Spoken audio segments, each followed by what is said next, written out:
He paid just $8,000 for Vivienne LaRue's abandoned beach house, a crumbling mansion locals refused to enter after dark. Marcus thought he was buying a fixer-upper to photograph and flip. But when he found the hidden vault sealed behind the master bedroom wall, what he discovered inside wasn't just valuable. It was dangerous, worth $295 million and protected by secrets powerful people had killed to keep buried for over 60 years. Before we dive into the story, make sure to smash subscribe because tomorrow we have an extra special story for you that will blow your mind. The morning sun barely broke through the haze over Riverside City when Marcus Thompson woke to the sound of his 7-year-old son crying in the next room. He didn't need to ask why. The eviction notice taped to their apartment door the night before had been impossible to hide. Little Cameron had seen it, read it, understood it in the way children understand when their world is about to fall apart. Marcus sat up in the narrow bed, his back throbbing from the cheap mattress they'd bought at a thrift store 3 years ago. The springs had died months back, but there was no money for a new one. There was barely money for anything anymore. He pressed his palms against his eyes, holding back his own tears, then stood and walked to Cameron's room. His son sat cross-legged on his bed, clutching a stuffed bear worn thin from years of love. His dark eyes were red-rimmed, his small face streaked with tears. Marcus's heart shattered. He sat beside Cameron and pulled him close, breathing in the scent of his coconut shampoo. "We're going to be okay, buddy," Marcus whispered, even though he didn't know if it was true. "Where are we going to live?" Cameron asked, his voice so quiet it barely made a sound. Marcus didn't have an answer. Not yet. He'd spent the last 6 months sinking in debt after his ex-wife vanished without paying a single dollar of child support. The photography business he'd built from scratch, focusing on real estate and architectural shots, had collapsed when the market tanked. Clients stopped calling. Invoices went unpaid. The bill stacked higher than he could manage. He'd sold everything worth selling. His camera equipment piece by piece until all he had left was one aging Nikon and a basic lens. His car had been repossessed 2 months ago. He'd pawned his father's watch, the only inheritance he'd ever received, just to keep the lights on. And still, it wasn't enough. The eviction notice gave them 14 days. 14 days to come up with 3 months of back rent or find somewhere else to go. Marcus had called every friend he had. Most didn't answer. The ones who did offered sympathy, but no solutions. Shelters were packed. His aunt lived across the country in a retirement home, barely surviving herself. Marcus was 32 years old, a black single father with a son who deserved better, and he was out of options. That afternoon, after dropping Cameron at school with a forced smile and a promise of burgers for dinner they couldn't afford, Marcus walked to the public library. It was the only place with free internet, and he needed to search for anything, any opportunity, any way out of the pit he'd fallen into. He sat at a computer terminal in the back corner, surrounded by the musty smell of old books and the quiet tap of other desperate people seeking answers in the digital void.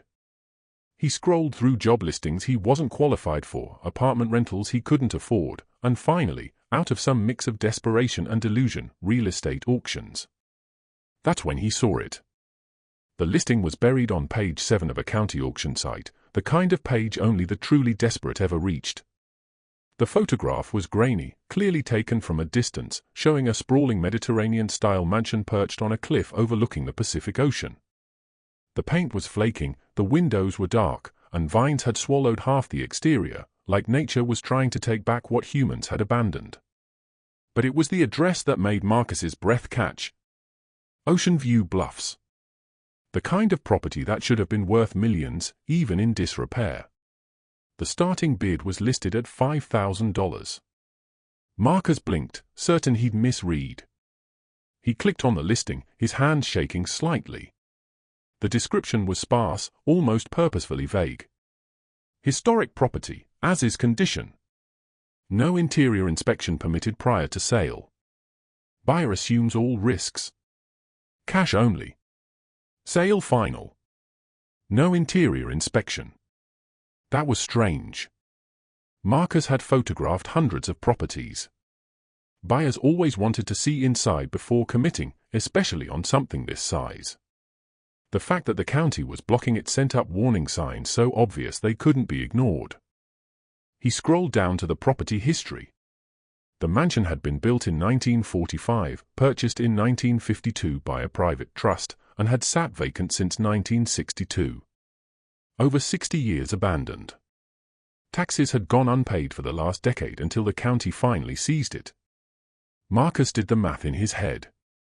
1962, that was the year Vivienne LaRue died. His pulse quickened. He opened a new tab and searched for Vivienne LaRue's Ocean View Bluffs house. Most results showed the wrong property, the one everyone knew about, the one that had been sold and resold over the decades. But buried in the search results, he found an old forum post from a Hollywood history enthusiast. "There's always been rumors," the post read, "that Vivienne owned a second property in Ocean View Bluffs, somewhere she could disappear. No one's ever proven it existed, but people who lived there in the early 60s swear they saw her driving up the coast late at night, always alone. Some say after she died, someone locked the house up and never went back, like a grave." Marcus sat back in his chair, his thoughts spinning. It couldn't be, could it? He clicked back to the auction listing and read it again, this time more carefully. The sale was scheduled for Friday at 10 o'clock in the morning. 3 days away. Minimum bid $5,000 with increments of $500. Marcus checked his bank account on his phone. $473. That was everything he had left in the world. Not enough to save his apartment. Barely enough to feed Cameron for another 2 weeks. Certainly not enough to bid on a mansion, even a cursed one that nobody wanted. But then an idea began to form. Dangerous and desperate and completely insane. If he could buy the property, any property for cheap enough, he could photograph it, list it with a real estate agent, and flip it. Even a teardown in Ocean View Bluffs would sell for hundreds of thousands, maybe more. It was a gamble, the kind of reckless bet that could save him or destroy him completely. He had 3 days to come up with $5,000. Marcus spent the next 72 hours moving like a man possessed. He called every former client who still owed him money and begged for immediate payment. Most said no. 2 said maybe. 1, a developer who'd used his photos for a luxury condo project, actually came through. He transferred $1,100, 6 months late but desperately needed. He sold his laptop to a pawn shop for $300. He sold Cameron's old crib, the one he'd been keeping for sentimental reasons, for $200 more. He borrowed $500 from his neighbor, a kind older woman named Loretta, who asked no questions and expected no promises. He took out a payday loan for $2,000 at an interest rate so predatory it made him physically sick to sign the paperwork. The loan officer, a man with lifeless eyes and a wrinkled suit, smiled as he counted out the cash. He knew Marcus would probably never be able to pay it back. He didn't care. By Thursday night, Marcus had $5,100 in cash stuffed into an envelope hidden in the freezer behind a bag of frozen vegetables. His hands shook as he counted it for the 5th time. It was everything, more than everything. If he lost this money, there would be no recovery. He and Cameron would be on the streets by the end of the month. He barely slept. Every time he closed his eyes, he saw Cameron's face, trusting and scared, asking where they were going to live. Around 3 o'clock in the morning, Marcus got up and stood by the window of their tiny apartment, looking out at the city lights bleeding into the dark sky. He thought about his parents, both gone now, and wondered what they would think of the choice he was about to make. His father had been a mechanic, a careful man who checked twice and fixed once, who never took risks he couldn't afford. His mother had been a nurse, practical and sensible, who'd warned Marcus about the instability of creative careers. They would have told him this was madness, that gambling everything on an abandoned mansion he'd never seen inside was the act of a desperate fool. They would have been right, but Marcus was out of careful options. Desperation had a way of making the impossible seem logical. Friday morning arrived cold and grey, the marine layer so thick it felt like the city was wrapped in wet cotton. Marcus dressed in the only professional outfit he still owned, a black blazer and slacks he'd bought for client meetings back when he had clients. He trimmed his beard, applied minimal cologne to mask the exhaustion carved into his face, and tried to look like someone who belonged at a county real estate auction. He'd arranged for Loretta to watch Cameron, lying and saying he had a job interview. The guilt of that small deception sat heavy in his stomach, but he couldn't risk bringing his son to witness what might be the worst mistake of his life. The auction was held in a bland government building in downtown Riverside City, in a room with fluorescent lights and the faint smell of burnt coffee. Marcus arrived 20 minutes early. Only 4 other people were there, scattered among the metal folding chairs. None of them looked like serious buyers. One was an old man in a tracksuit who appeared to be sleeping. Another was a woman around Marcus's age, scrolling through her phone with the bored expression of someone killing time. Marcus sat in the back row, the envelope of cash burning in his bag like a live coal. His leg bounced nervously. He tried to breathe slowly to calm the panic rising in his chest. At exactly 10 o'clock, a county official walked to the front of the room carrying a clipboard and looking like he'd rather be anywhere else. He was in his 50s, balding, with the permanent slouch of a man worn down by bureaucracy. "Good morning," he said without enthusiasm. "We have 3 properties up for auction today. Standard rules apply. Cash or certified check only. All sales final. No refunds, no exceptions. First property is a commercial lot in Denton Heights." Marcus tuned out. He didn't care about Denton Heights. His entire focus was on the Ocean View Bluffs mansion, listed as the 3rd and final property. He watched as the Denton Heights lot sold for $18,000 to a man in a suit who looked like he knew exactly what he was doing. The second property, a duplex in Westbrook, went for $42,000.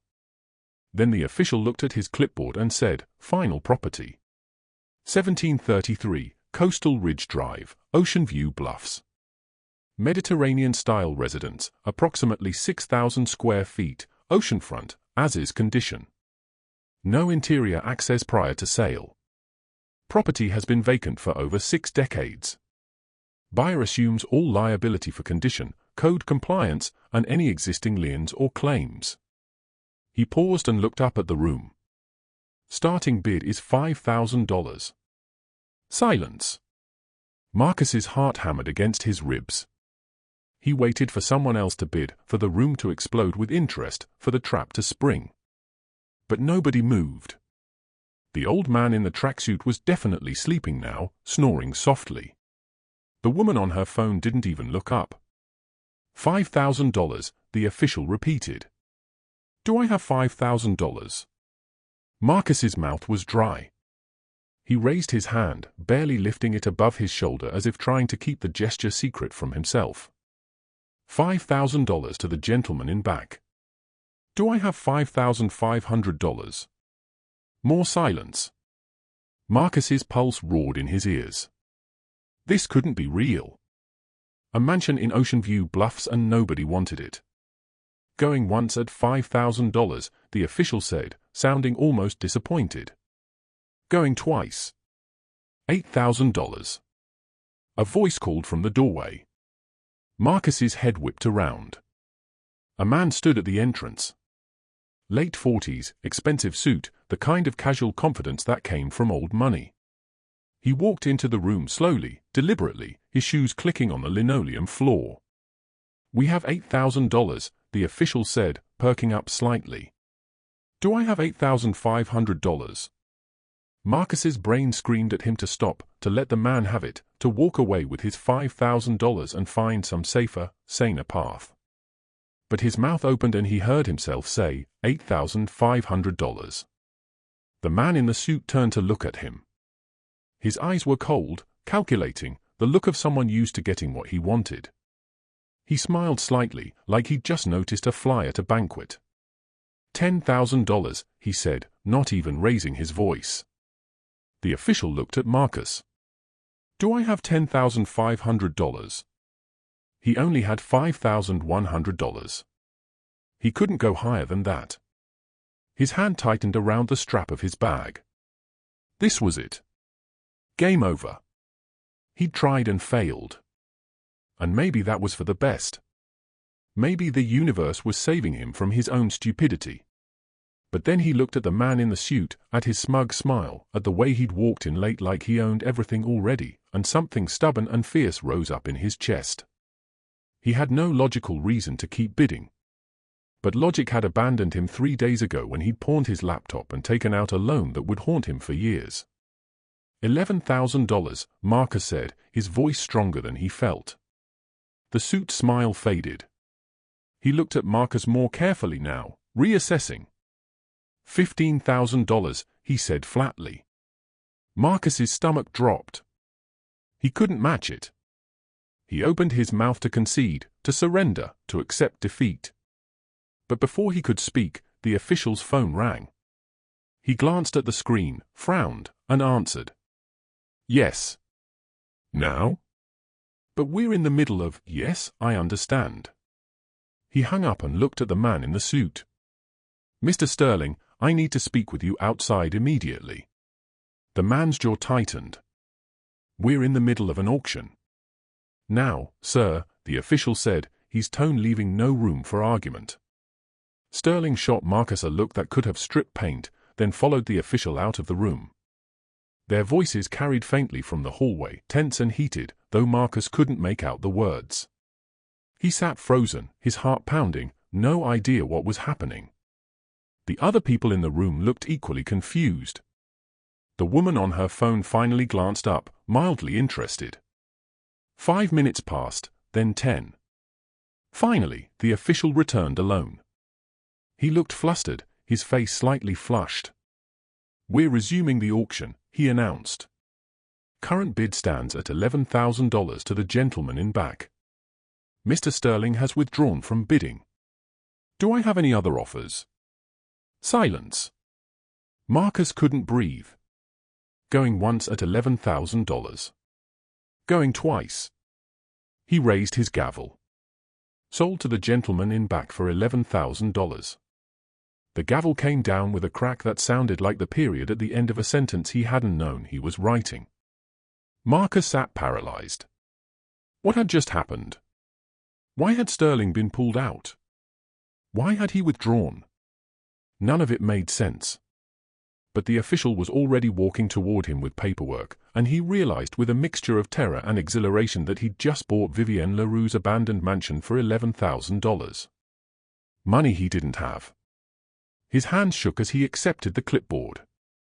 The official explained the process, the title transfer, the timeline, but his words washed over him like white noise. All he could think was that he needed $6,000 more in the next hour or the sale would be voided and he'd lose his deposit. He stepped outside into the gray morning, his mind spinning. He had one option left, one person he'd sworn he'd never ask for help. His ex-wife's brother, Devon, who'd always been kind to him, even after the divorce. He had money.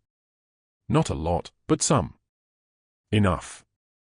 Marcus pulled out his phone with trembling fingers and dialed. Devon answered on the third ring. Devon, it's Marcus. I need help. I know I have no right to ask, but I'm desperate. I need $6,000 in cash within the hour. I'll pay you back. I swear I'll pay you back with interest. I need this. Please. There was a long pause. An hour and 40 minutes later, Marcus stood in the county clerk's office, holding a deed to a property he'd never seen inside, bought with borrowed money and blind faith. Devon had come through without asking questions, though his expression had made clear he thought Marcus had lost his mind. Maybe he had. The official handed him 2 keys on a tarnished ring. House has been sealed since the county took possession. Utilities are off. We're not responsible for the condition. You own it as is. Can you tell me anything about why it's been empty so long? Marcus asked. Or why someone would seal it up? The official shrugged. Above my pay grade. Property records show it was owned by something called the Crimson Trust until the trust dissolved and the taxes went unpaid. That's all I know. Well, that and the fact that locals won't go near it. Why not? He looked at Marcus like he'd asked why people avoided dark alleys. Because it's cursed, Mr. Thompson. At least that's what they say in Ocean View Bluffs. House has been dark for 60+ years. People hear things, see things. Probably just homeless people or kids messing around, but still.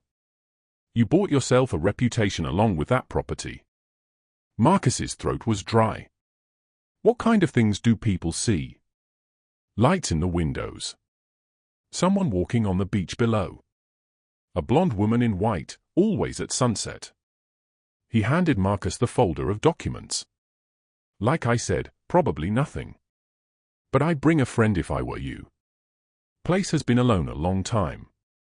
Marcus left the building in a daze, the keys heavy in his pocket, the deed burning in his bag. He'd done it. He'd actually done it. He'd bought a mansion he couldn't afford with money he didn't have, based on nothing but desperation and a wild hope that the universe wouldn't let his son sleep on the street. Now came the hard part. He had to go inside. What happens next will turn this desperate gamble into the discovery of a lifetime, reveal secrets Hollywood's most powerful try to bury, and prove that sometimes the biggest risks lead to the most impossible rewards. Stay tuned to see what happens next. If you're enjoying the story, please like, share, and subscribe for more. Marcus picked up Cameron from Loretta's house just before dinner. His son ran to him, backpack bouncing, eyes bright with questions about the job interview that didn't exist. Marcus hugged him tight, breathing in his little boy's scent, and lied with a smile. It went well, buddy. Really well. We might be okay. That night, after Cameron fell asleep, Marcus sat at the kitchen table with the deed spread before him and Googled everything he could find about the property. Most searches turned up nothing useful, just the same generic information he already had. But on a paranormal enthusiast forum, he found a thread from 2008 titled, "Has anyone been inside the LaRue death house?" His blood ran cold. LaRue death house. Is that what people called it? He clicked through the thread. Most posts were speculation and second-hand stories, but one caught his attention. A user named Pacific Shadows had written, "My grandfather was an Ocean View Bluffs cop in the 60s. He told me that after Vivienne died, some Hollywood people came to this house, the one nobody knew she owned, and sealed it up tight. Put boards on the windows, chained the gates, hired security.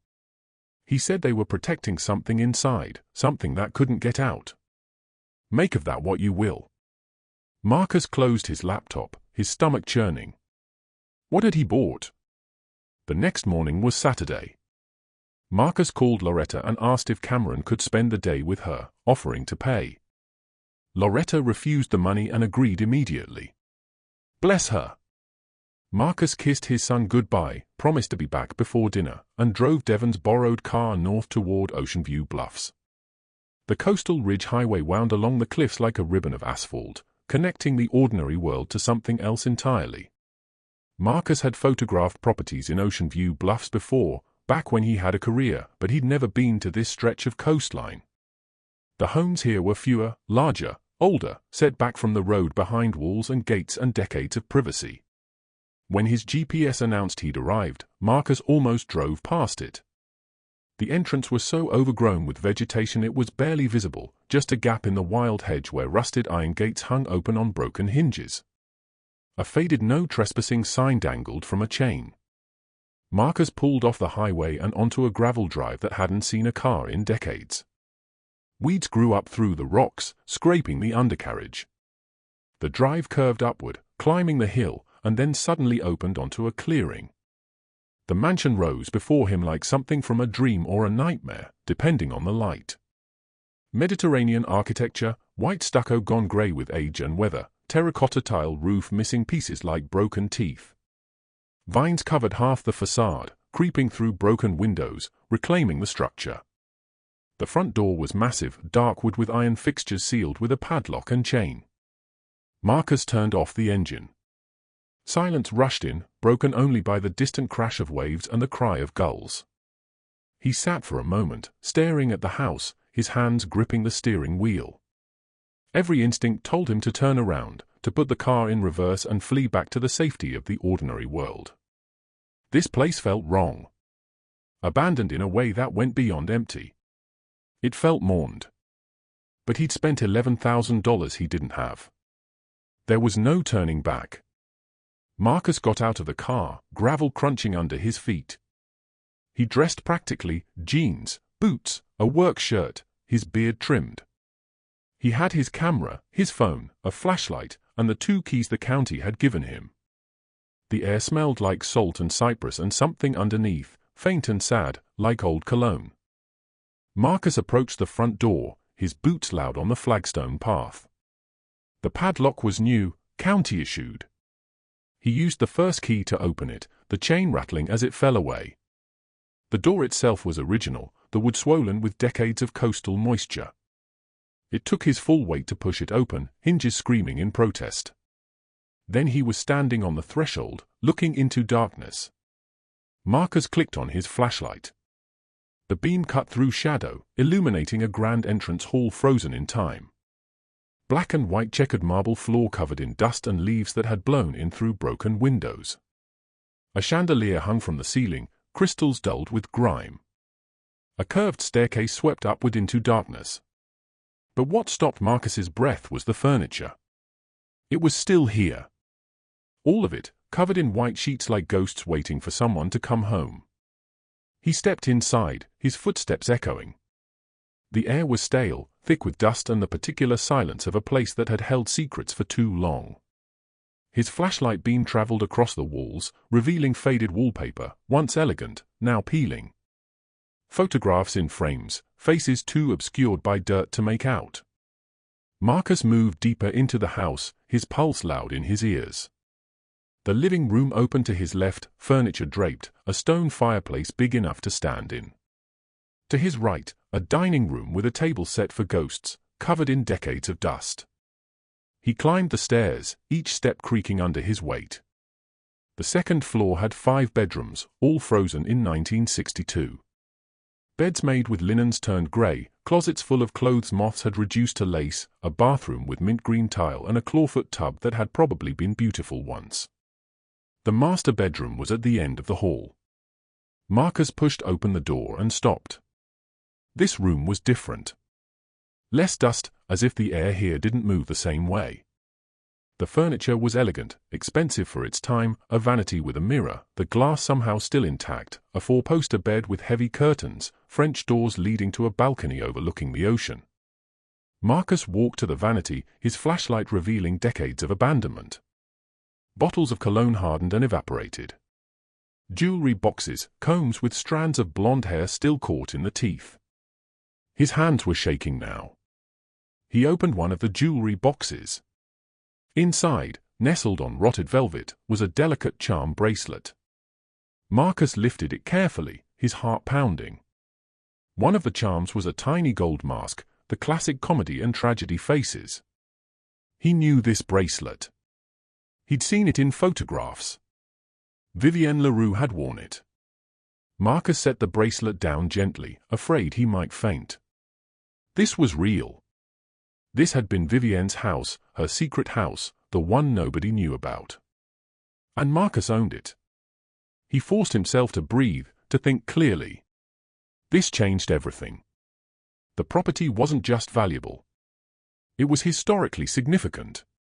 He could sell this information to a museum, to a Hollywood archive, to any number of people who would pay extraordinary amounts for access to Vivienne LaRue's hidden life. But first, he needed to document everything. Marcus raised his camera and began photographing the room, capturing every detail. The vanity, the jewelry, the clothes in the closet, the view from the balcony. He worked methodically, professionally, trying to ignore the feeling that he was intruding on something sacred. Then he noticed something strange. The closet was large, a walk-in, and at the back, the wall looked different from the others. The plaster was newer, smoother, painted a slightly different shade of white. Marcus stepped closer, running his hand along the surface. It felt hollow. He knocked. Definitely hollow. His heart began to race again. He examined the edges of the wall, looking for seams, for any indication of a door. There, in the corner, nearly invisible, a tiny gap. Marcus pressed against the wall. Nothing happened. He pushed harder, running his hands along the seam, searching for a latch or button. Then his fingers found it, a small indentation at shoulder height. He pressed. Something clicked deep inside the wall. The panel shifted inward an inch, then swung open on hidden hinges, revealing darkness beyond. Marcus's mouth went dry. He pointed his flashlight into the opening. Stone steps led down into a hidden space beneath the house. A vault. Vivienne LaRue had built a secret vault. And 60 years after her death, Marcus was the first person to find it. Marcus stood at the threshold of the hidden passage, his flashlight beam swallowed by darkness below. Every rational part of his brain screamed to call someone, to not go down alone into a sealed vault beneath an abandoned mansion. But rationality had left his life the moment he'd bet everything on an auction. He took the first step down. The stone was cold beneath his boot, worn smooth by footsteps from another era. The walls on either side were rough-hewn rock, the kind of construction that spoke of serious money and serious secrecy. Someone had built this vault to last, to hide, to protect. The stairs descended in a spiral, maybe 20 steps total, before opening into a chamber. Marcus's flashlight swept across the space, and what he saw made his legs go weak. He grabbed the wall for support, afraid he might collapse. The vault was roughly 30 feet square, carved directly into the bedrock beneath the mansion. But it wasn't the construction that stole his breath. It was what filled it. Racks lined every wall, floor to ceiling, holding garments wrapped in protective coverings. In the center of the room stood glass display cases, their surfaces clouded with decades of dust but still intact. Filing cabinets lined one wall. Wooden crates were stacked in corners, and along the back wall, mounted on industrial shelving, were dozens of film canisters, the old metal kind, each labeled with careful handwriting. Marcus moved forward on trembling legs, his flashlight revealing more with each step. He approached the nearest glass case and wiped the dust away with his sleeve. Inside, draped on a mannequin, was a dress. Not just any dress. The dress. White, pleated, iconic. The dress from the Silver Hour, the one that had billowed over the subway grate in the most famous image in Hollywood history. "Oh my God," Marcus whispered, his voice breaking. "Oh my God." He moved to the next case. Inside was a coral gown, beaded and shimmering even under decades of dust. He recognized it from Diamonds Are Forever. The next case held a black cocktail dress, elegant and simple. Another held a champagne-colored gown covered in crystals, the one Vivienne had worn to sing Moonlight Serenade to Senator Wellington. Marcus's hand shook so badly he could barely hold the flashlight. He was looking at millions of dollars in iconic costumes, each one a piece of Hollywood history, all hidden away in a secret vault where no one had found them for over 60 years. But the costumes were just the beginning. Marcus moved to the filing cabinets, his heart hammering. He opened the first drawer carefully, afraid everything might crumble at his touch. Inside were folders, dozens of them, each labeled in neat handwriting. Personal correspondence. Financial records. Contracts. Photographs, private. He pulled out the photographs folder with shaking hands and opened it. The first image made him gasp. Vivienne LaRue, young and radiant, laughing at a beach bonfire with people Marcus didn't recognize. No makeup, just pure joy. The next photo showed Vivienne reading a book in a garden, completely absorbed, unaware of the camera. These weren't publicity shots. These were real moments, private moments. The person behind the icon. Marcus carefully replaced the folder and moved to the film canisters. Each one was labeled with a title and date. Some he recognized, unfinished footage from Twilight's End, Vivienne's final film. But others made no sense. Screen test, unknown production, 1962. Personal recording, August 4, 1962. That was the day before Vivienne died. Marcus's pulse roared in his ears. He reached for that canister, then stopped. He couldn't watch it here, in the dark, alone. Whatever was on that film, it deserved more than a frightened man with a flashlight. He turned his attention to the racks of clothing. Carefully, he unzipped one of the garment bags. Inside was a simple day dress, pale lavender, the kind of thing someone would wear to run errands or meet friends for lunch. It still smelled faintly of perfume, Joy, Vivienne's signature scent. The next bag held an evening gown. Then casual slacks and a cardigan. Dozens of garments, an entire wardrobe preserved like someone had intended to come back for them, like someone had been preparing to disappear and start over somewhere new. Marcus's throat tightened. He thought about the dates. The vault had been sealed in late 1962, just after Vivienne's death. Someone had taken everything important, everything valuable, everything private, and hidden it away. But who? And why? He moved to another set of shelves, these ones holding boxes. He opened the first one carefully. Inside were scripts, dozens of them, marked with Vivienne's handwritten notes. One was for a film called The Tycoon, dated 1962, a project Marcus had never heard of. Vivienne had written extensively in the margins, character notes, questions, ideas for different line readings.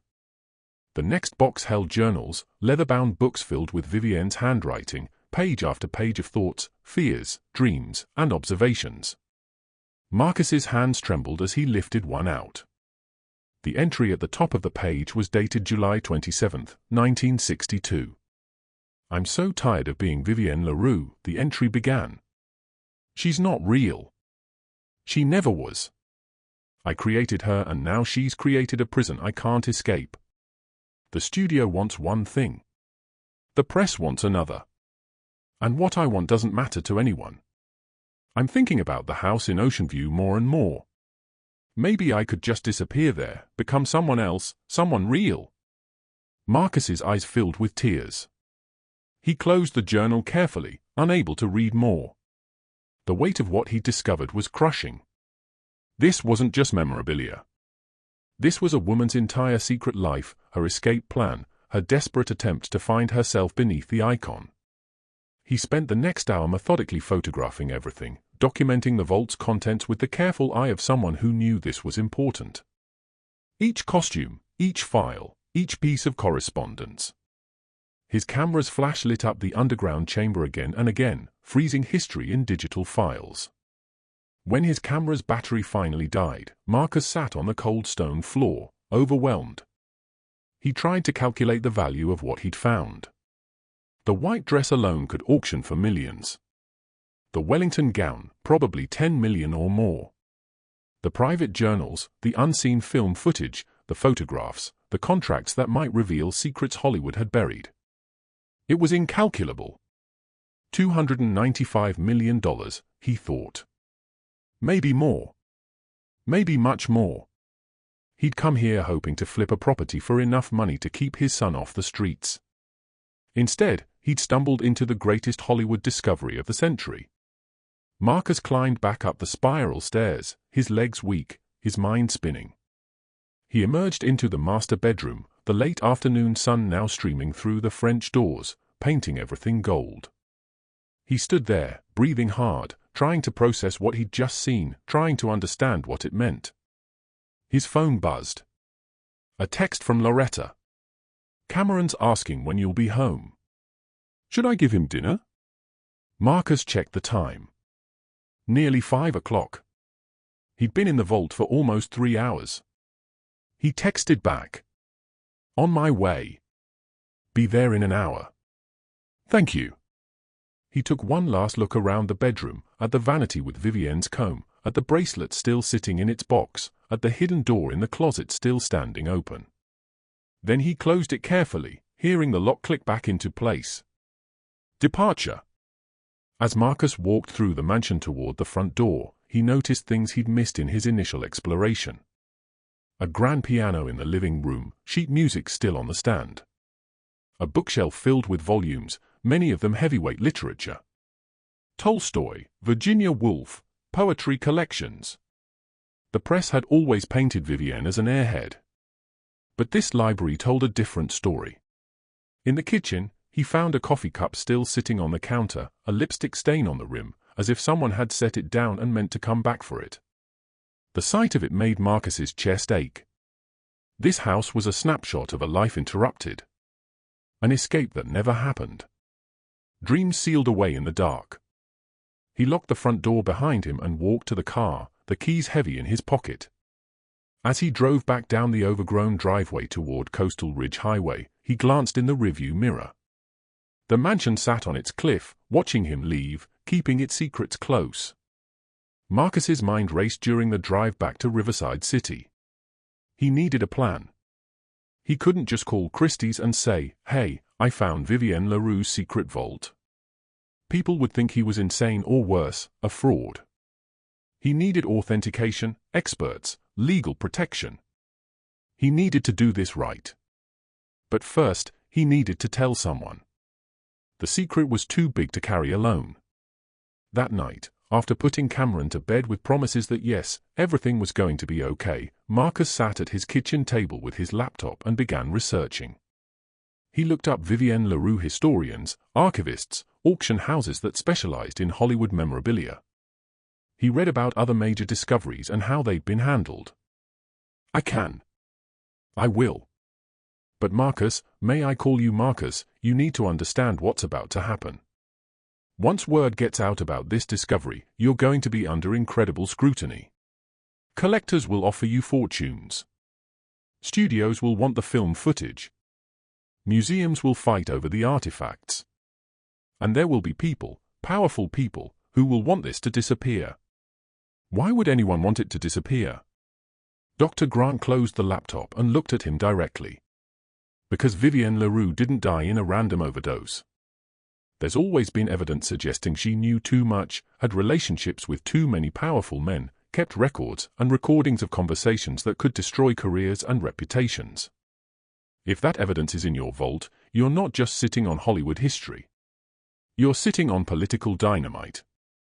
What happens next will test Marcus's courage like never before, bring threats from the shadows of old Hollywood power, and force him to decide whether protecting the truth is worth risking everything he has left. Stay tuned to see what happens next. If you're enjoying the story, please like, share, and subscribe for more. Marcus sat back, his coffee forgotten. The film canister labeled August 4th, 1962. That's the day before she died. Dr. Grant went pale. You have footage from that day. Have you watched it? No. I was afraid to.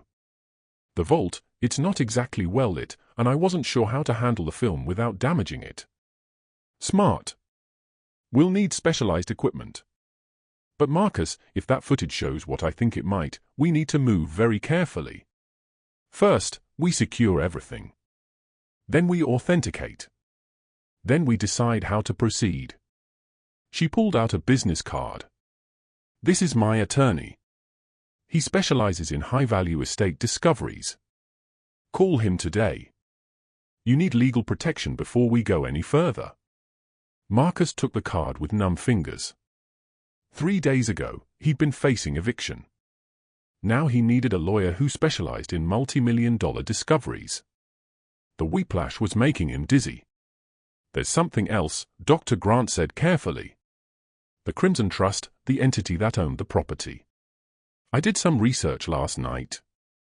It was established in 1953, 1 year after Vivienne bought the house. The trustees were her business manager and her attorney, both long dead. The trust was supposed to maintain the property in perpetuity, but it dissolved when the last trustee died in 2010. The county seized it for back taxes 2 years ago. So it's really mine? Legally. The property is. The contents are more complicated. Technically, they would be part of Vivienne's estate, which was settled decades ago.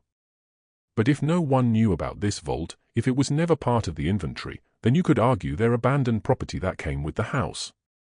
My attorney can clarify, but Marcus, you need to be prepared for a legal battle. I can't afford a legal battle, Marcus said quietly. I can barely afford rent. Dr. Grant smiled slightly. If what you found is real, and I believe it is, you won't have to worry about rent ever again. But we need to protect you first, then the discovery, then we can talk about value. They talked for another hour, making plans, discussing next steps. Dr. Grant wanted to visit the vault herself within the next 2 days, bringing specialized equipment to properly document and preserve everything. She also wanted to bring a forensic authenticator and a film preservation expert. The more expert verification we have from the beginning, the harder it will be for anyone to dispute the discovery, she explained. Marcus agreed to everything, his head spinning. When they finally parted ways, Dr. Grant gave him one final warning. Don't go to the house alone anymore. And if anyone approaches you about the property, anyone at all, don't tell them what you found. Just say you're still assessing the structure. Marcus drove home with those words echoing in his mind. Don't go alone. Why? Who did Dr. Grant think might be watching? He got his answer that night. Marcus was making dinner for Cameron, spaghetti with jarred sauce, the kind of cheap meal he'd gotten good at stretching, when his phone rang. Unknown number again. He answered. Mr. Thompson. A man's voice, smooth and cultured. My name is Harrison Sterling. I believe you beat me at an auction last Friday. Marcus's blood ran cold. Sterling.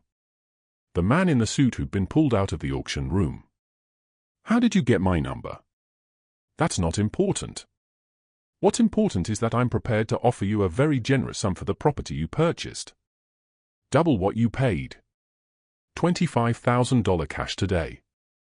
You sign over the deed, walk away, and we both forget this transaction ever happened. The property's not for sale, Marcus said, trying to keep his voice steady. Mr. Thompson, I don't think you understand. That property has certain, shall we say, historical complications. It would be much simpler for everyone if you sold it to me. I'm prepared to go as high as $50,000. $50,000. A month ago, that would have changed his life. Now, knowing what was in that vault, it was an insult. But more than that, the call itself was threatening. How had he gotten his number? How did he know he'd be home? Mr. Sterling, I appreciate the offer, but I'm not interested. Please don't contact me again. He hung up before she could respond, her hands shaking. Cameron looked up from his coloring book. Who was that, Dad? Nobody, Buddy. Just a wrong number. But it wasn't nobody. And Marcus had a sinking feeling it was just the beginning.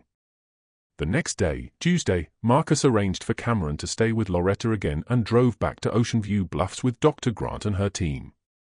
There were 4 of them total: Dr. Grant, a film preservation specialist named Raymond, a forensic authenticator named Elena, and a photographer named Julian who specialized in archival documentation. They worked through the day, methodically cataloging every item in the vault. Raymond handled the film canisters with reverent care, explaining that the footage would need to be digitized in a climate-controlled facility. Elena examined the costumes under specialized lighting, comparing stitching patterns, fabric composition, and wear patterns against authenticated Vivienne LaRue garments. It's all real, Elena kept murmuring, shaking her head in disbelief. Every single piece. The provenance is perfect. These are the actual costumes. Dr. Grant focused on the journals and correspondence, photographing each page, her expression growing more troubled as she read. Finally, she called Marcus over. You need to see this, she said quietly, showing Marcus a letter dated July 1962. It was written in Vivienne's handwriting, addressed to no one. I know too much, the letter read. They think I'm just a dumb blonde, but I've been keeping records. Every conversation, every promise, every threat. They're scared now. They should be. If anything happens to me, if I disappear or have an accident, people need to know the truth. I'm putting everything important in a safe place. The house nobody knows about. This is my insurance policy. Marcus's throat was tight. She knew she was in danger. Dr. Grant nodded grimly. And she was preparing for it.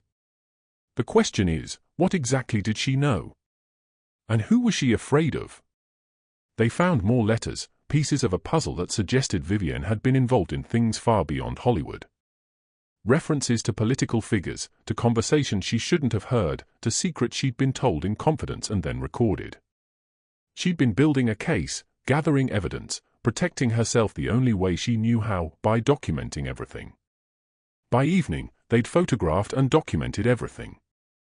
The consensus among the experts was unanimous. The discovery was authentic, unprecedented, and worth conservatively $295 million, possibly much more depending on what the film footage revealed. "We need to go public with this soon," Dr. Grant said as they locked the vault back up. "The longer we wait, the more dangerous it becomes. Word will leak. It always does.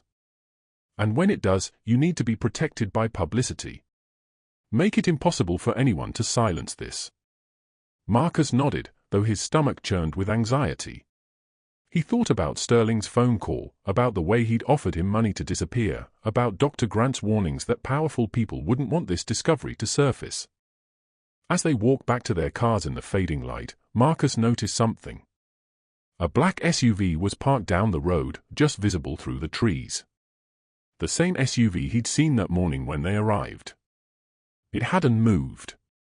"Dr. Grant," Marcus said quietly, "we're being watched." The historian followed his gaze and her jaw tightened. "Get in your car. Drive straight home. Don't stop anywhere. I'll follow you." Marcus's heart pounded as he drove back to Riverside City, checking his rearview mirror constantly. The black SUV didn't follow, but that almost made it worse. They knew where he lived. They probably knew where Cameron went to school. That night, Marcus barely slept. He lay in bed listening to every sound, jumping at every car that passed outside. At 2 o'clock in the morning, he got up and checked on Cameron, watching his son sleep peacefully, blissfully unaware that their lives had just become very complicated and possibly very dangerous. Marcus had come to Ocean View Bluffs desperate for a financial miracle. He'd found one. But miracles, he was learning, always came with a price. And he was about to find out just how high that price could be. Underwood +1. The first real threat came on Wednesday morning. Marcus was walking Cameron to the bus stop when a man approached them on the sidewalk. He was well-dressed, mid-40s, with the kind of smile that didn't reach his eyes. "Mr. Thompson, I wonder if I could have a word." Marcus instinctively moved Cameron behind him. "I'm with my son. Whatever you're selling, I'm not interested." "I'm not selling anything. I'm offering to help. My clients are very interested in the property you purchased in Ocean View Bluffs. They're prepared to offer you $750,000 cash. No questions asked." Marcus's breath caught. $750,000. More money than he'd see in a lifetime. Enough to secure Cameron's future forever. But the way he'd approached them, cornering them on the street near his son, made his skin crawl. "Your clients can contact my attorney," Marcus said firmly, though he barely had an attorney yet. "Don't approach me or my son again." He grabbed Cameron's hand and walked quickly toward the bus stop, his heart pounding. The man didn't follow, but he could feel his eyes on his back. When he glanced over his shoulder, the man was on his phone, speaking urgently to someone. After Cameron's bus pulled away, Marcus called Dr. Grant, his voice shaking. "They approached me on the street. Near my son. They offered $750,000. They're trying to scare you into selling before the discovery goes public," Dr. Grant said. "It's a tactic. Don't engage. I've scheduled a meeting with the attorney for this afternoon. We're moving up the timeline. We're going public this week." "This week?" "But we haven't finished authenticating everything. We have enough. The longer we wait, the more dangerous this becomes. They're already watching you, approaching you in public. Next time it might not be an offer." Marcus's blood ran cold. "Are you saying they'd hurt us?" Dr. Grant paused. "I'm saying that powerful people have done terrible things to protect their secrets. And Vivienne's vault contains secrets that could destroy reputations, legacies, fortunes. We need to get ahead of this." That afternoon, Marcus met with Dr. Grant and the attorney, a sharp-eyed man in his 50s named Jonathan Rivera, in his downtown office. The view overlooked the city, glass and steel towers stretching to the horizon, a reminder of how much money and power existed in this town. "Let me be clear about your position," Rivera said, laying out documents on his desk. "You legally own the property. The contents of the vault, however, fall into a gray area. Technically, they should have been part of Vivienne LaRue's estate, which was settled in 1963. Her primary beneficiary was her acting coach, Samuel Berkowitz. When he died in 1982, his estate inherited.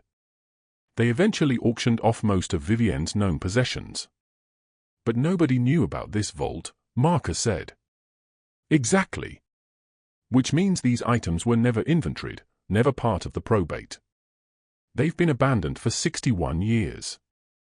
Under California law, abandoned property found on premises you own becomes your property, with certain exceptions.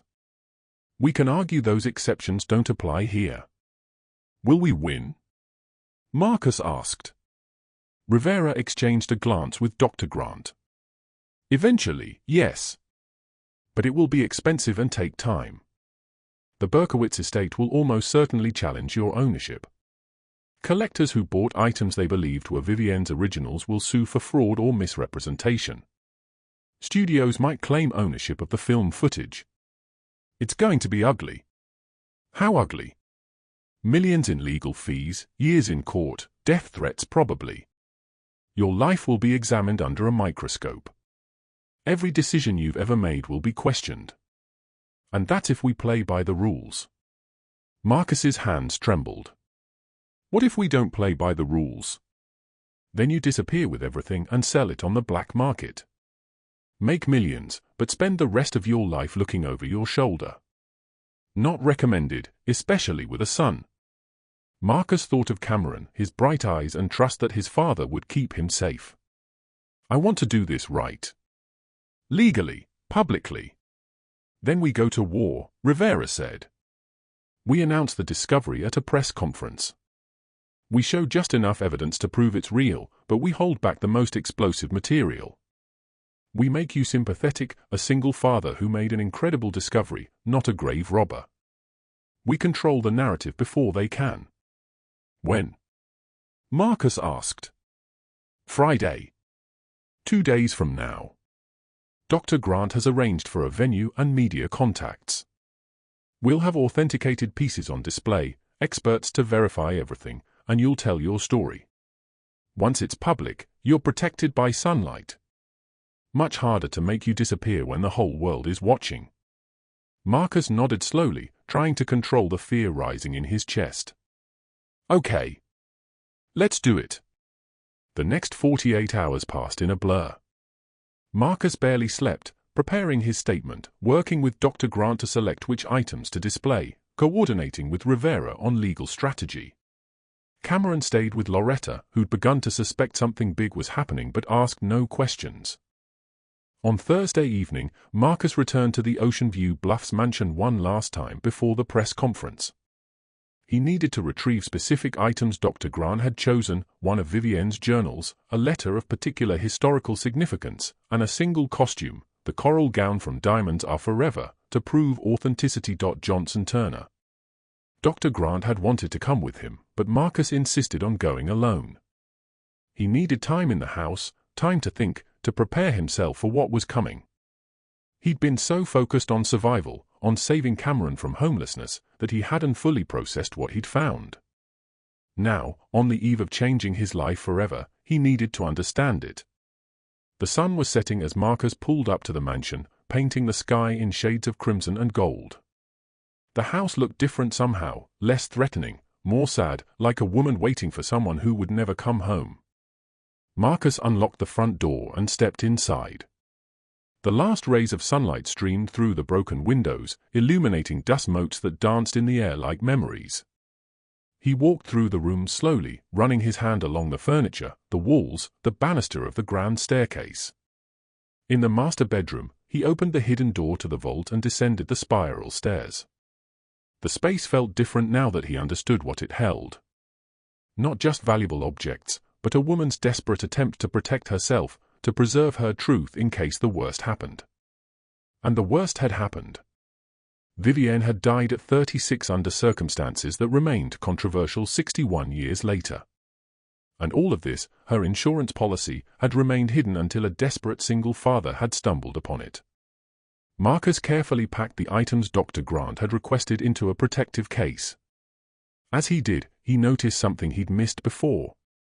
Behind one of the filing cabinets, partially hidden in shadow, was a small safe built into the wall. His flashlight beam caught the glint of metal. His pulse quickened. He moved the filing cabinet aside. It rolled on casters, clearly designed to be moved, and revealed the safe fully.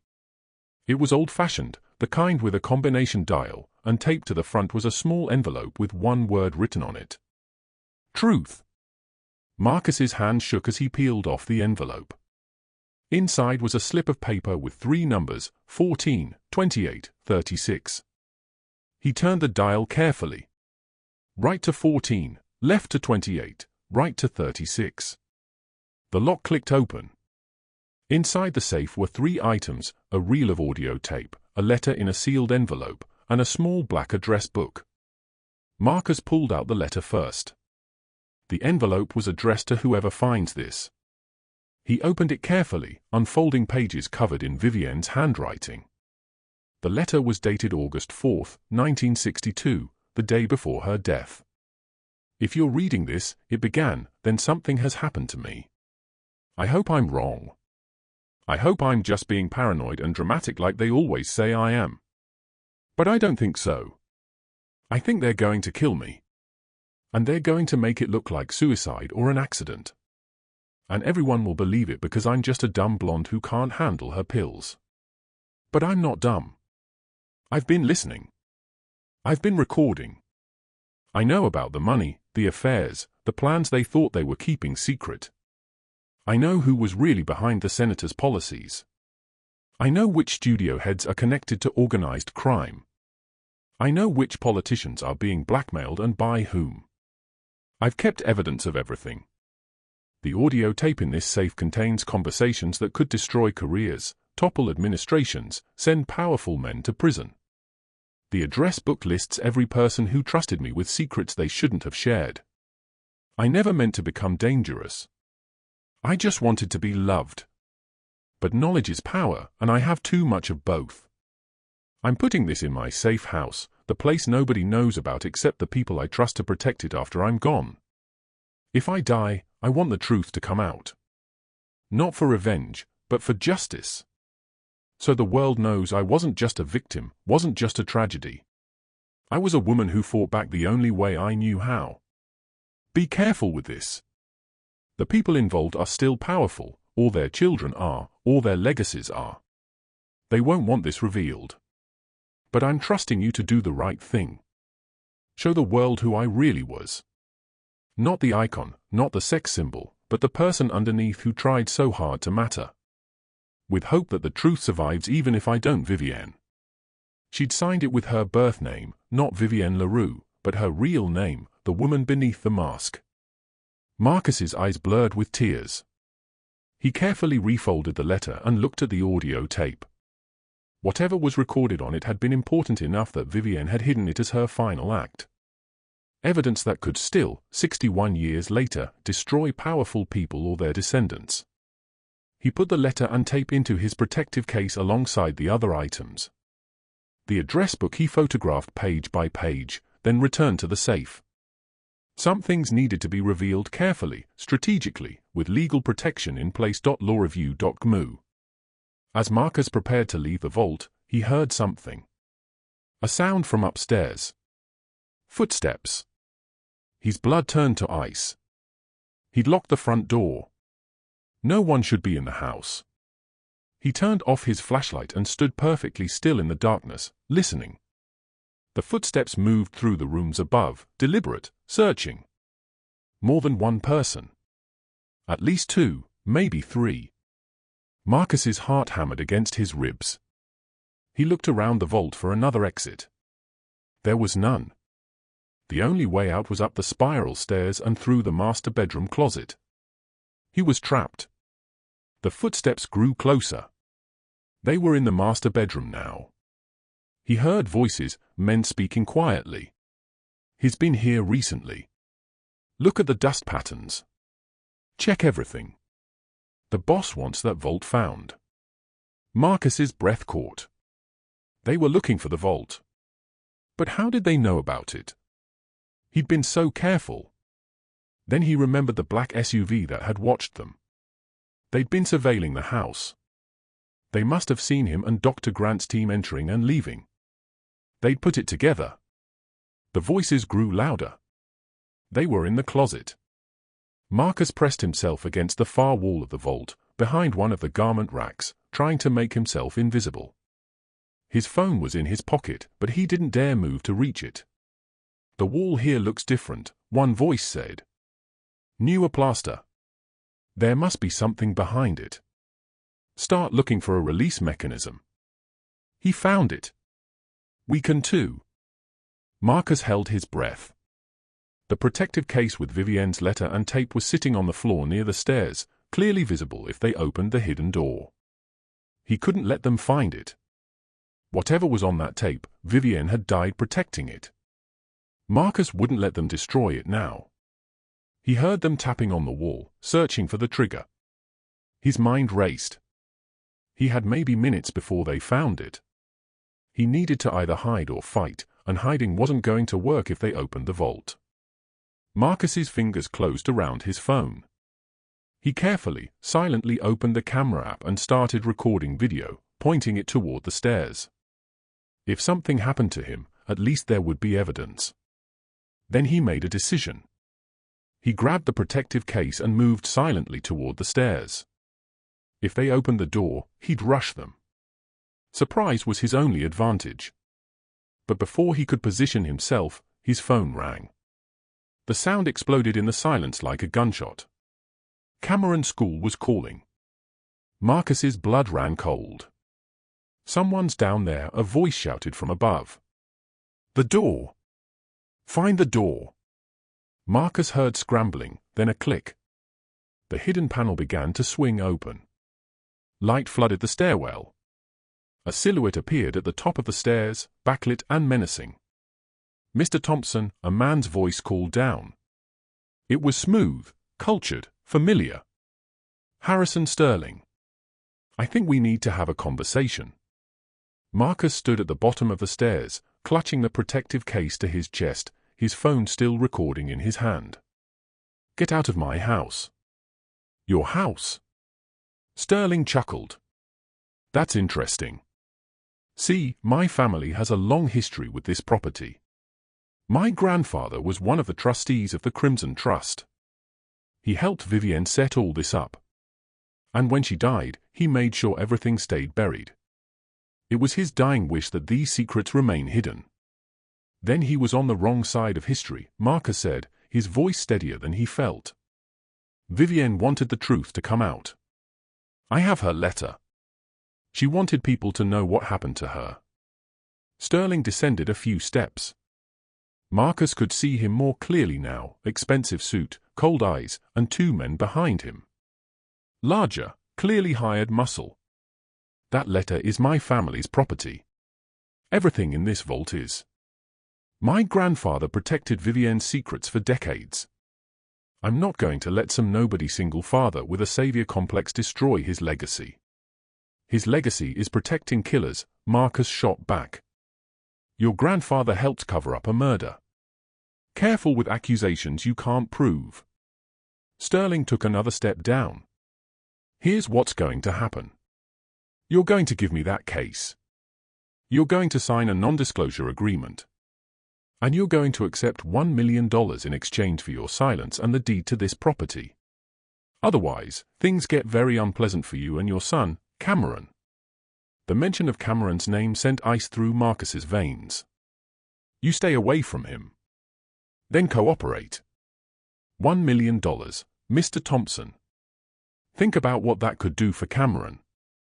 Private schools, college, a real future. All you have to do is walk away from this. Marcus's hands tightened on the case. $1 million. It was more than he'd ever dreamed of. Enough to give Cameron everything he'd ever wanted for him. But he thought about Vivienne's letter, about a woman who'd known she was in danger and had tried to protect herself, who'd begged whoever found her truth to share it.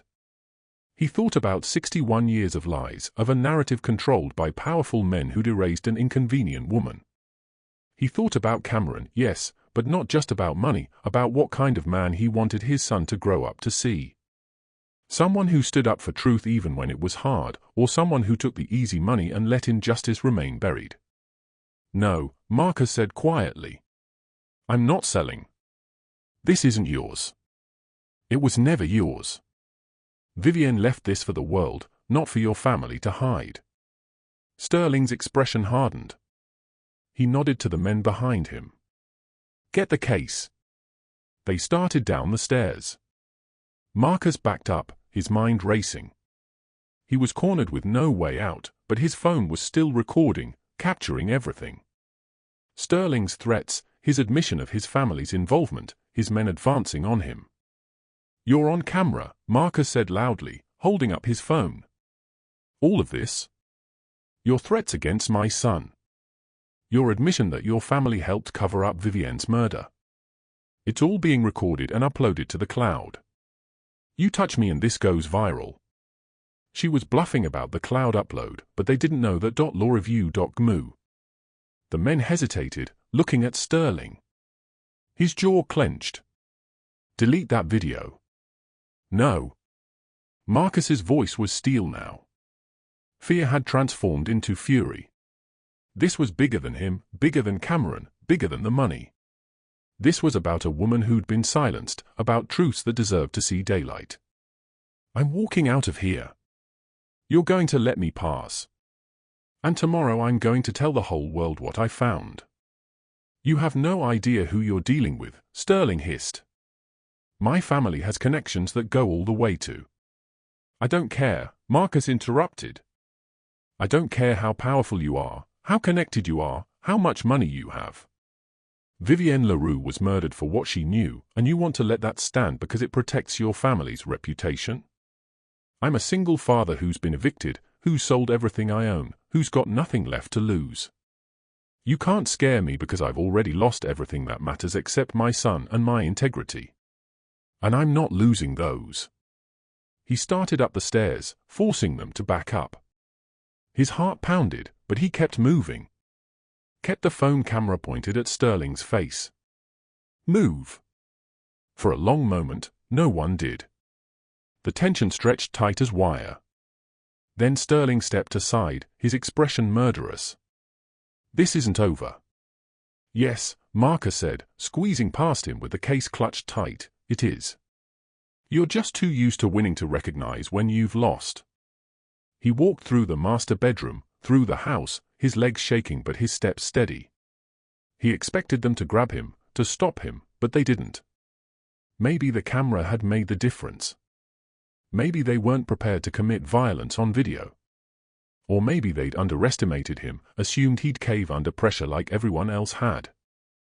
Marcus made it to his car, threw the protective case in the passenger seat, and locked the doors with trembling hands. Only then did he stop recording. His entire body was shaking now, adrenaline crashing through his system. He started the engine and drove away, checking the rearview mirror constantly, half expecting them to follow. They didn't. But he knew this wasn't over. Sterling had been right about that. The battle had just begun. Marcus drove straight to Dr. Grant's hotel, calling her on the way. We need to move the press conference up to tomorrow morning. They know. They were at the house. They threatened me and Cameron. Are you okay? Do you need to call the police? I have it on video. Everything. His threats, his family's involvement. But I don't trust the police. I don't know how far his connections go. We need to go public now before they can stop us. Dr. Grant's voice was steel. I'll make the calls. Meet me at my hotel. Bring everything you have. We're not waiting anymore. That night, they worked until dawn. Dr. Grant contacted journalists she trusted, ones with reputations for tackling powerful interests. Rivera prepared legal documents and cease and desist orders. Marcus wrote and rewrote his statement, trying to find words adequate to explain what he'd found and why it mattered. At 6 o'clock in the morning, exhausted and running on coffee and terror, Marcus finally called Loretta. "I need you to take Cameron out of town for a few days. Don't tell me where you're going.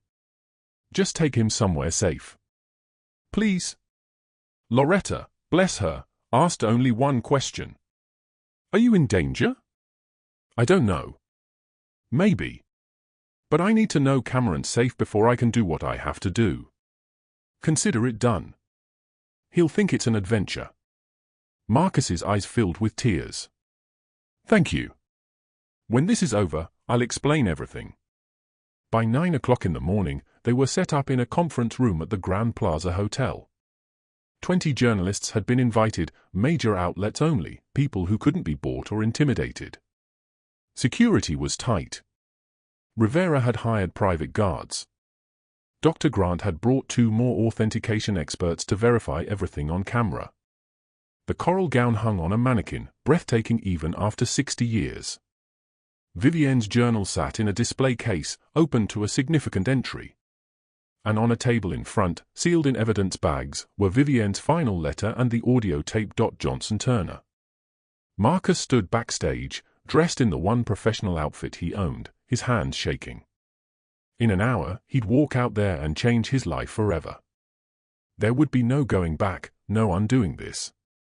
He'd be famous or infamous, celebrated or destroyed, depending on how the world reacted. Dr. Grant appeared beside him. "How are you holding up?" "Terrified," Marcus admitted. "What if nobody believes me? What if they think I'm lying or crazy?" "They'll believe you because we have proof. Hard, documented, authenticated proof. And because your story is true. Scared single fathers don't usually make up elaborate hoaxes about finding Vivienne LaRue's secret vault. LawReview.gmu. Sterling will fight this. His family, whoever else is involved, they'll come after me. Let them. In an hour, the whole world will know what you found. You'll be protected by sunlight." "And Marcus?" Dr. Grant smiled. "You're not a scared single father anymore. You're the man who gave Vivienne LaRue her voice back. That's not someone anyone can easily silence at LawReview.gmu." At 10 o'clock exactly, Marcus walked onto the stage to face the cameras and the questions and the rest of his life, carrying Vivienne LaRue's truth into the light after 61 years of darkness, ready to fight for it no matter the cost. The press conference. The camera flashes were blinding. Marcus stood at the podium, microphones clustered before him like metal flowers. 20 journalists stared with the hungry expressions of people who sensed a major story. His hands trembled as he gripped his prepared statement, but his voice when he spoke was steady. "My name is Marcus Thompson. 3 weeks ago, I was facing eviction. I'm a single father, a struggling photographer, someone you'd pass on the street without noticing. I bought an abandoned mansion in Ocean View Bluffs for $11,000, hoping to flip it and save my son from homelessness. What I found instead was the most significant Hollywood discovery of the 21st century." He paused, letting that sink in. The room was utterly silent. "Behind a hidden wall in the master bedroom of that mansion, I discovered a secret vault. Inside that vault were items that belonged to Vivienne LaRue. Not replicas, not tributes. The actual costumes, journals, photographs, and film footage from her final years. Items that have been sealed away since her death in 1962. A ripple went through the crowd. Hands shot up with questions. Marcus raised his own hand to quiet them. "Please. Let me finish. This discovery is not just about valuable artifacts. It's about a woman's voice that was silenced. Vivienne LaRue knew she was in danger. She left behind evidence, recordings, and a letter explaining why she feared for her life. She wanted the truth to come out." Marcus nodded to Dr. Grant, who approached the microphone. "I'm Dr. Isabel Grant, a Vivienne LaRue historian and authenticator.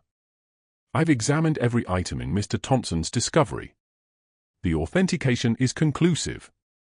These are genuine articles that belong to Vivienne LaRue. The historical significance cannot be overstated.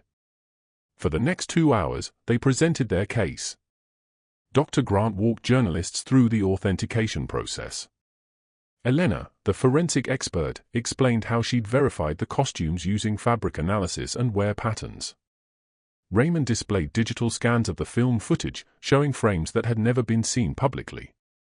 And Marcus read excerpts from Vivienne's final letter, his voice breaking as he shared the actress's words. "I've kept evidence of everything," Marcus read. "The audio tape in this safe contains conversations that could destroy careers, topple administrations, send powerful men to prison. I never meant to become dangerous. I just wanted to be loved." The room erupted. Questions flew from every direction. Who else knew about the vault? What was on the audio tape? Would Marcus sell the collection? Were there suspects in Vivienne's death? Had anyone tried to stop him from going public? That last question made Marcus pause. He looked directly at the camera. "Yes, I've been threatened. Offered money to stay silent. Approached on the street near my son. Powerful people don't want this truth revealed, but I'm not backing down. Vivienne LaRue trusted whoever found this vault to do the right thing. I won't let her down." The press conference ended after 3 hours. As journalists rushed to file their stories, Marcus collapsed into a chair backstage, exhausted and exhilarated. His phone was already exploding with notifications. The story was trending worldwide within minutes. CNN, BBC, the New York Times, every major outlet was covering it. Rivera approached with his phone. "We're already getting legal threats." The Berkowitz estate, as expected, but also 3 separate law firms representing unnamed clients who claim ownership of various items. "It's going to be a fight." "Let them fight," Marcus said quietly. "The truth is out now. They can't put it back in the vault." Over the following weeks, the storm intensified. The legal battles were vicious. The Berkowitz estate sued for ownership, claiming all Vivienne LaRue artifacts belonged to them. Collectors who'd paid millions for items they believed were Vivienne's original sued, alleging fraud or misrepresentation. Studios claimed rights to the film footage. Politicians and descendants of people mentioned in Vivienne's recordings tried to block their release, citing privacy concerns. But something unexpected happened. The public rallied around Marcus. His story resonated, a struggling single father who'd risked everything and refused to be silenced by powerful interests. Donations poured into a legal defense fund set up by supporters. Historians and LaRue experts testified on his behalf. Even some celebrities spoke out, arguing that Vivienne's voice deserved to be heard. The media attention was overwhelming. Marcus did interview after interview, always bringing the conversation back to Vivienne, to the woman behind the icon who'd been afraid and brave and desperately trying to protect herself. He showed the journals, read the letters, and let Vivienne's own words challenge the narrative that had defined her for 6 decades. The breakthrough came for months after the press conference. A judge ruled that because the vault's contents had never been part of Vivienne's probated estate, had been abandoned for over 60 years, and were discovered on property Marcus legally owned, he had rightful claim to them. The Berkowitz estate could appeal, but the initial ruling was clear. Marcus stood on the courthouse steps that day, Cameron beside him for the first time since the story broke. His son was 8 now, older and more aware of how their lives had changed. "Is it over, Dad?" Cameron asked. "The legal part, mostly," Marcus said, squeezing his hand. "But the important work is just beginning." Because somewhere during those months of fighting, Marcus had realized something. He didn't want to sell Vivienne's collection to the highest bidder. He didn't want these artifacts scattered to private collectors who'd lock them away again. Vivienne had hidden these things to protect herself, but she'd wanted the truth revealed. Marcus needed to honor that. With Rivera's help, he established the Vivienne LaRue Legacy Foundation, a non-profit dedicated to preserving and sharing Vivienne's authentic story. Every item from the vault would be catalogued, studied, and eventually displayed publicly. The foundation would fund scholarships for young people pursuing careers in film and photography, the creative fields Vivienne had loved. It would support mental health initiatives and advocate for victims of exploitation in entertainment. The foundation's board included Dr. Grant, several LaRue historians, abuse survivors, and mental health advocates. Marcus insisted on one more thing, that Cameron, when he was older, would have a seat on the board. This was his son's legacy too. Proof that taking risks for the right reasons could change lives. But first, they needed a place to house the collection. The Ocean View Bluffs mansion was the obvious choice. It needed restoration, significant work to bring it back from 6 decades of abandonment. But it was Vivienne's space, her safe house, and transforming it into a museum felt right. Marcus threw himself into the project. He hired architects who specialized in historic preservation. He worked with museum designers to create spaces that would honor Vivienne's memory while educating visitors about her real life, not the myths. The master bedroom where the vault had been hidden would remain intact, the hidden door revealed so visitors could see exactly how Vivienne had protected her truth. The restoration took 18 months. Marcus was there almost every day, working alongside contractors, making decisions about paint colors and lighting and how to display the costumes. Cameron often came with him after school, doing homework in what would become the Foundation's education center. One afternoon, as workers installed climate-controlled display cases in what had been Vivienne's living room, Cameron tugged on Marcus's sleeve. "Dad, who was Vivienne LaRue?" "Really?" "Not the famous part. The real person." Marcus sat down on the dusty floor, pulling Cameron onto his lap. She was someone who worked really hard to become who she thought the world wanted. But underneath all that, she was scared and lonely and trying to figure out who she really was. She made mistakes, trusted the wrong people, and got hurt a lot. But she was also smart and funny and kind. She read books, wrote poetry, wanted to be taken seriously. "Like you," Cameron said simply. Marcus's throat tightened. "What do you mean? You worked really hard. You were scared, but you didn't give up. And you made people listen, just like she wanted to." Marcus held his son close, breathing in his coconut shampoo scent, overwhelmed by how much had changed in less than 2 years. From eviction notices to this. From desperation to purpose. From invisible to someone who'd given voice to one of history's most famous women. The Vivienne LaRue Legacy Museum and Foundation officially opened on August 5, 2 years after Marcus's discovery, the anniversary of Vivienne's death. The date was intentional, transforming a day of tragedy into one of celebration and truth. Over 3,000 people attended the opening. Celebrities, historians, journalists, LaRue fans, and regular people who'd followed Marcus's story lined up to enter the restored mansion. The media coverage was massive. Every major network carried the story. The documentary crew that had been filming Marcus's journey for the past year captured everything. Marcus stood in the entrance hall, the same space where he'd first stepped into darkness with only a flashlight and desperation, now filled with light and people and possibility. Cameron was beside him in a new suit, looking grown-up and proud. Dr. Grant stood nearby, tears streaming down her face. Rivera was talking to reporters, explaining the Foundation's mission. The exhibits were stunning. The white dress from the Silver Hour hung in a temperature-controlled case, spotlights making it glow. Vivienne's journals were displayed in rotation, pages turned monthly so visitors could read her actual thoughts. The photographs from her private collection showed a woman relaxed, genuine, often without makeup, just being human. But the most powerful exhibit was in the master bedroom. Marcus had insisted on this. The room was preserved largely as it had been, Vivienne's vanity, her jewelry, the view of the ocean.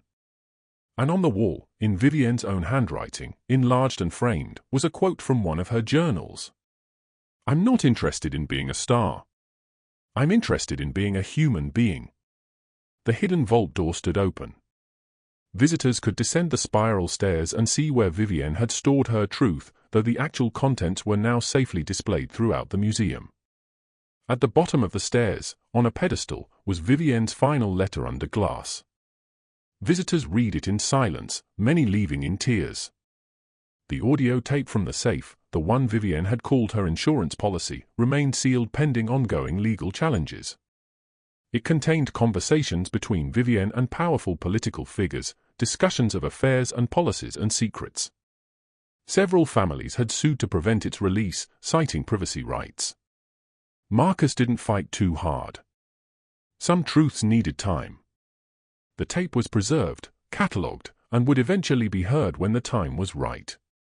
But the museum revealed enough to change Vivienne's legacy fundamentally. The journal showed her intelligence, her reading lists filled with Tolstoy and Hemingway. The correspondence showed her business savvy, negotiating contracts and fighting for creative control. The photographs showed her nurturing friendships, caring for others, living a life beyond the spotlight. One exhibit that surprised everyone was dedicated to Vivienne's humanitarian work, something that had been largely erased from public memory. Marcus had found records in the vault of donations Vivienne had made, thousands of dollars to children's charities, orphanages, and organizations supporting the mentally ill. Letters from people she'd helped, thanking her for changing their lives. Evidence that beneath the glamorous facade was someone who genuinely cared about suffering and tried to alleviate it. She gave so much, Dr. Grant said during the opening remarks, and asked for so little in return, just to be seen as a full human being. This museum finally gives her that recognition. In the months following the opening, the museum became a pilgrimage site. Over 500,000 people visited in the first year. School groups came for educational programs about media literacy, the objectification of women, and mental health awareness. Film students studied Vivienne's approach to character development. Young actors found inspiration in her determination to be taken seriously. The foundation thrived. Donations exceeded expectations. They established 5 scholarships annually for young people in film. They funded a crisis hotline for entertainment industry workers facing exploitation. They partnered with mental health organizations to reduce stigma around depression and anxiety. Marcus became the foundation's executive director, a role he'd never imagined for himself. He hired staff, managed budgets, gave speeches at universities and conferences. He was interviewed by major publications, appeared on national television, testified before a congressional committee about exploitation in entertainment. But he never forgot where he'd started. Once a month, he taught a free photography workshop for struggling artists and low-income students.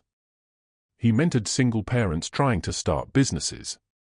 He donated to eviction prevention programs, remembering the terror of that notice on his door. Cameron flourished in their new life. They'd moved to a comfortable house in Bayside. Nothing extravagant, just stable and safe. Cameron attended a good school, had friends, played soccer. But more importantly, he'd learned lessons about courage and integrity that no classroom could teach. One evening, 3 years after the discovery, Marcus and Cameron sat on the beach below the museum, watching the sunset paint the sky in brilliant oranges and purples. The mansion rose behind them on the cliff, its lights glowing warm against the dusk.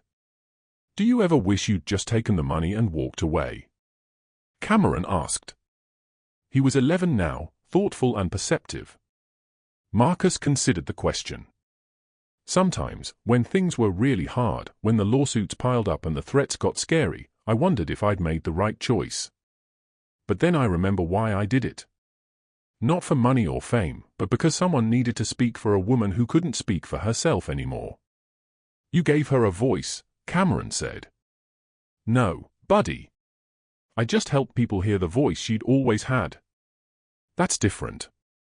They sat in comfortable silence, waves rolling onto the sand. Then Cameron said, "When I grow up, I want to help people like you did. Find the stories nobody's telling and make sure they get heard." Marcus's eyes filled with tears. "You can do anything you want, Cameron. That's what all this was for. So you'd grow up knowing that one person, even someone scared and broken desperate, can make a difference if they're willing to fight for what's right." The foundation continued to grow. By the 5th anniversary of the museum's opening, they'd expanded into the neighboring property, creating more gallery space and a research library. Scholars came from around the world to study the collection. New discoveries emerged from Vivienne's papers, revealing friendships with intellectuals, her interest in politics, her struggles with the studio system. The documentaries and books about the discovery had won awards. Marcus's story had inspired a generation to take risks, to stand up to power, to refuse to be silenced. He received letters daily from people who'd visited the museum and found courage in Vivienne's story to face their own challenges. But the most meaningful recognition came from an unexpected source. The Performers' Workshop, where Vivienne had studied and felt most herself, established the Vivienne LaRue Award for Authenticity in Performance, given annually to an actor who brought truth and vulnerability to their work. The first recipient dedicated her acceptance speech to Marcus. Vivienne LaRue spent her life fighting to be seen as more than a symbol, the actress said. Marcus Thompson spent years fighting to make sure she finally was. This award exists because one man refused to let another woman's truth stay buried. That's the kind of courage we should all aspire to. Marcus watched from the audience, holding Cameron's hand, overwhelmed. He'd started this journey desperate to save his son from homelessness. He'd ended it changing how the world remembered one of its most iconic figures. The legal battles eventually settled. The Berkowitz estate reached an agreement, giving them a percentage of certain revenues in exchange for dropping all claims. Collectors who'd bought fake Vivienne items sued the auction houses that sold them, not Marcus. The studios negotiated rights to the film footage, agreeing to preserve and eventually release it through the foundation.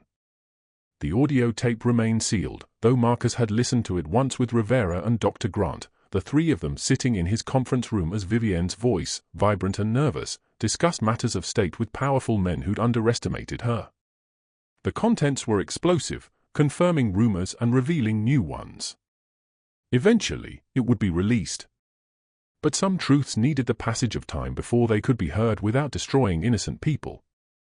On what would have been Vivienne's 97th birthday, the foundation hosted a special event. They unveiled a new exhibit featuring items recently discovered in the vault's filing cabinets, letters Vivienne had written but never sent, expressing her hopes for the future, her dreams of directing films, her plans to establish an acting school for underprivileged youth.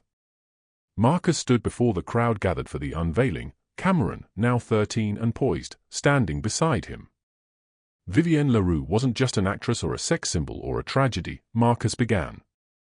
She was a woman with dreams that extended far beyond her own success. She wanted to help others, to create opportunities, to use her influence for good. The foundation continues that mission. Every scholarship we award, every program we fund, every young artist we mentor, we're doing the work Vivienne never got the chance to do. After the ceremony, an elderly woman approached Marcus, leaning on a cane, her eyes bright behind thick glasses.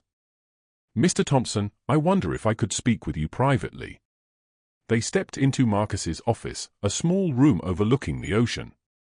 The woman lowered herself into a chair with a soft groan. "My name is Dorothy Sinclair. I was Vivienne's makeup artist during the last year of her life. I'm 91 now, and I've kept a secret for 61 years because I was afraid. But after seeing what you've done, how you fought for her, I think it's time." Marcus's pulse quickened. "What secret?" Dorothy opened her purse and pulled out a small envelope, yellowed with age. "The day before Vivienne died, she gave me this. Told me to keep it safe, to only share it if I was certain the person would do right by her memory. I've waited my whole life to find that person. You're him." Inside the envelope was a photograph. Vivienne, casual in slacks and a cardigan, sitting on the beach below this very house. But she wasn't alone. A small, dark-haired child, maybe 4 years old, sat beside her, both of them laughing at something beyond the camera's frame. Marcus's breath caught. "Who is the child?" "Her daughter," Dorothy said quietly. Not many people knew. The studio made her give the baby up when she was 18, before she was famous. But she never forgot. She supported the girl financially through a trust, anonymously. Visited when she could, always in secret. This photo was taken a week before she died. She was planning to go public, to acknowledge her daughter and help other women who'd been forced to give up children. But she died before she could. "Does the daughter know?" Marcus whispered. She's 74 now. She knows Vivienne was her mother, but she's never spoken publicly. The shame, the stigma back then, it silenced her just like it silenced Vivienne. But maybe if you reached out, if you showed her what you've built here, she might be ready to tell her story. Marcus stared at the photograph, at Vivienne's face full of joy and love, at the secret child who represented both her deepest pain and her greatest love. Do you have her contact information? Dorothy pulled out a piece of paper. I've stayed in touch over the years. Her name is Helena. She's a retired teacher. Lives quietly in Portland. I called her before coming here, told her about you. She's willing to talk. 3 months later, Helena came to the museum. She was a small woman with Vivienne's eyes and quiet dignity. Marcus met her privately before the public announcement, giving her space to process seeing her mother's belongings, reading her private thoughts, understanding the woman she'd barely known. They sat in the master bedroom, Helena holding one of Vivienne's journals, tears streaming down her face. She wrote about me, she whispered. Look here. I think about my girl every day. Wonder if she's happy, if she knows I wanted to keep her, if she'll ever forgive me. Helena's voice broke. I thought she'd forgotten me. She never forgot, Marcus said gently. And now the world will know. Not just about you, but about the system that forced women to choose between motherhood and careers, between family and dreams. Your story is part of her legacy. Helena's decision to go public transformed the museum's mission once more. They created an exhibit about forced adoptions, about the shame society placed on unwed mothers, about the thousands of women who'd lost children to stigma and judgment.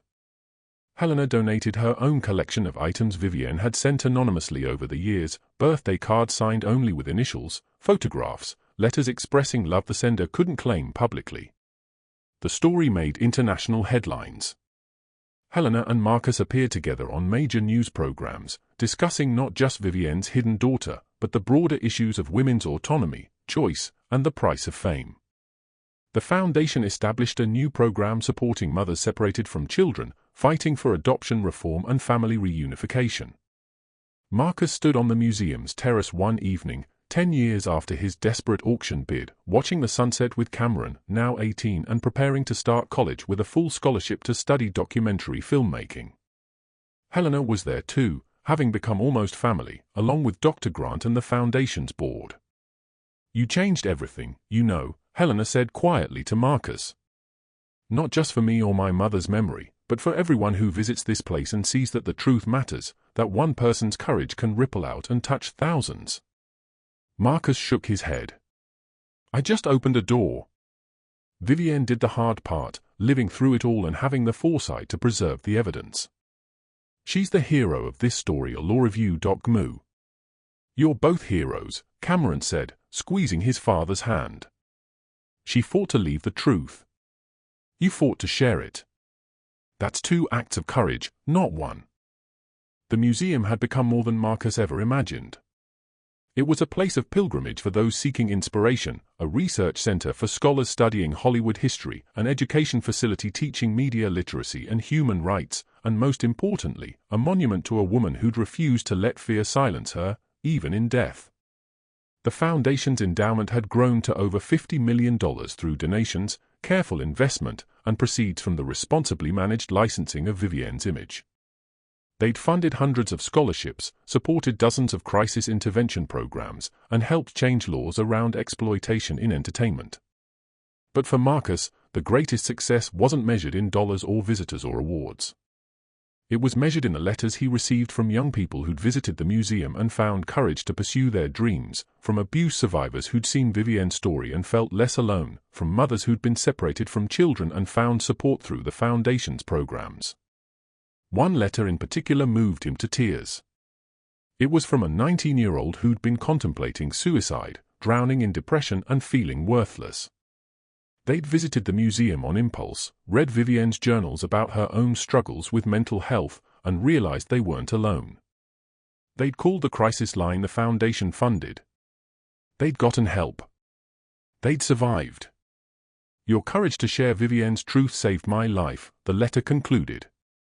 Because you refused to stay silent, I learned I don't have to either. Thank you for showing me that struggling doesn't mean failing, and that even broken things can become beautiful again. Marcus framed that letter and hung it in his office, a reminder of why all the fights, all the threats, all the fear had been worth it. As the sun set on the 10th anniversary celebration, casting the mansion in golden light, Marcus reflected on the journey. He'd come here broke, desperate, and invisible. He'd gambled everything on an abandoned house and discovered more than treasure. He'd found purpose. Vivienne LaRue had been silenced by death, but not defeated by it. She'd left behind her truth, trusting that someday someone would be brave enough to share it. And Marcus, a struggling single father who'd had nothing left to lose, had become that someone. The mansion on the cliff was no longer abandoned or cursed. It was alive with visitors and stories and truth. The woman who died there alone in 1962 finally had her voice heard, her story told, her humanity recognized. And the man who'd bought the house for $11,000 had learned the most important lesson of all, that courage wasn't about being fearless. It was about being terrified and doing the right thing anyway. It was about one person deciding that truth mattered more than safety, that justice mattered more than money, that some legacies were worth fighting for. Marcus Thompson had saved more than Vivienne LaRue's memory. He'd saved himself, shown his son and countless others that transformation was possible, that second chances existed, and that sometimes the most desperate gambles led to the most extraordinary victories. Because anyone can change their life if they're willing to risk everything for something bigger than themselves. Anyone can find their voice if they're brave enough to speak truth to power. And anyone can honor a legacy if they're determined enough to fight for it.